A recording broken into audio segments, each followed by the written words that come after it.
Mən aşiqəm üzülər. Haqqışda, Qara gözlər süzülər. haqqışda, Novruzun süfrəsinə haqqışda, 7 nemət düzülər. haqqışda, Günəş nurunu saçıbdır.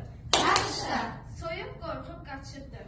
haqqışda, Meşələrdə, bağlarda haqqışda, Novruz gülü açıbdır. haqqışda, Mən aşıq xoşa gəldi. haqqışda, Oxuduğu coşa gəldi. haqqışda, Sevimli bahar fəsli haqqışda, Novruzla qoşa gəldi. haqqışda, Uca dağın qaşı var, haqqışda, ətəyində daşı var. haqqışda, Novruzun süfrəsində haqqışda, zəfəranlı ası var. haqqışda, Mən aşiqəm üzülər, haqqışda, qara gözlər süzülər. haqqışda, Novruzun süfrəsinə haqqışda, 7 nemət düzülər. haqqışda, Sürü deyil, naxırdır. haqqışda, Qazan dibi paxırdır. haqqışda, Sonuncu çərşənbənin haqqışda, öz adı ilaxırdır.